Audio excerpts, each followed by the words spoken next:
festival Mahanta and কোম্পানীৰ আন এক দুষ্কৰ্ম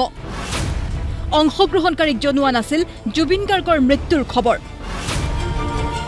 তেজপুৰৰ পৰা ভায়লিনা বৰদলৈৰ নেতৃত্বত নৰ্থ ইষ্ট ফেষ্টিভেলত অংশ ল'বলৈ গৈছিল ৮জনীয়া দলটো 19 ছেপ্টেম্বৰৰ পুৱা দলটো ছিংগাপুৰত উপস্থিত হোৱাৰ পিছত দুপৰীয়া অনুষ্ঠানৰ বাবে সাজু হোৱাৰ সময়তে তেজপুৰৰ পৰা বন্ধুমহলে ফোনযোগে জনাইছিল খবৰটো তেতিয়াও দলটোক একো জনোৱা নাছিল আয়োজকে অনিশ্চয়তাৰ মাজেৰে অনুষ্ঠানস্থলীলৈ গৈছিল দলটো তাতে অৱশেষত তেওঁলোকে লাভ কৰিছিল সেই হৃদয় বিদাৰক খবৰটো আগতীয়া টিকটৰ বাবে দুদিন ছিংগাপুৰৰ হোটেলতে কটাই বুধবাৰে তেজপুৰত উপস্থিত হয় দলটো প্ৰতিদিন টাইমৰ আগত অমৃত বড়োদামৰ দলটোৰ এজন সদস্যই বৰ্ণনা কৰিলে সেই দুখ সময়ৰ স্মৃতি তো আমি 19 তাৰিখে ৰাতিপুৱা ভাগত ফ্লাইটত মানে জাৰ্নি কৰিছোঁ ছিংগাপুৰলৈ 5:30 বজাত আমাৰ বাছ অহাৰ কথা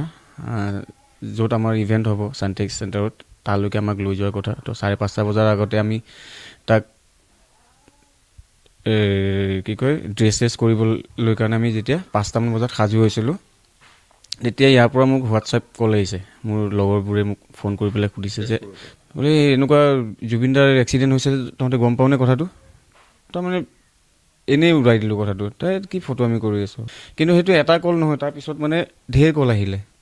ফোন আহিছে ফোনৰ ওপৰত ফোন আহিছে যে মেছেজ আহিছে জুবিনদাৰ মেছেজটো সঁচা নেকি জুবিনদাৰ কথাটো সঁচা নেকি তাৰপাছত মানে ৰিয়েলাইজ কৰিছোঁ যে কিবা এটাতো হৈছে তাৰপৰা মই ভায়লিনা ফোন কৰিলোঁ লাহেকৈ গম পাইছোঁ যে জুবিনদাৰ এক্সিডেণ্ট হোৱাটো সঁচা কথা তেখেত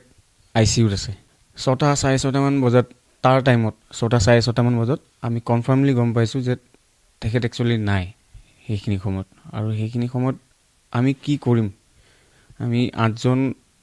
ইফাল সিফাল হৈ আছোঁ আমাৰ কোনো মানে একো কৰিব পৰা নাই আমি ভবা নাছিলোঁ এনেকুৱা এটা হৈ যাব বুলি আমাৰ শ্ব'ৰ পাছতেই জুবিনদাৰ শ্ব' আছিলে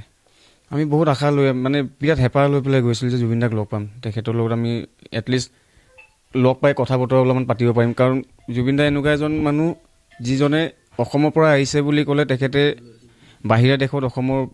পৰা আহিছে বুলি গম পালে মানে তেখেতে নিজে আহি পেলাই হ'লেও মাতটো দিয়ে তেনেকুৱা ধৰণৰ মানুহ তেখেত তো তেখেতৰ লগ পাম তেখেতৰ আমি আমাৰ অনুষ্ঠানটো তেখেতে চাব সেইবোৰ আমি বহুত হেঁপাহ লৈ পেলাই গৈছিলোঁ কিন্তু সেইবোৰ নহ'ল প্ৰিয় শিল্পীগৰাকীৰ অনাকাংক্ষিত মৃত্যুৰ ঘটনাত সম্পূৰ্ণৰূপে ভাগি পৰিছে দলটোৰ সকলো সদস্য তেজপুৰৰ পৰা অৰ্ণৱ নাথৰ ৰিপৰ্ট প্ৰতিদিন টাইম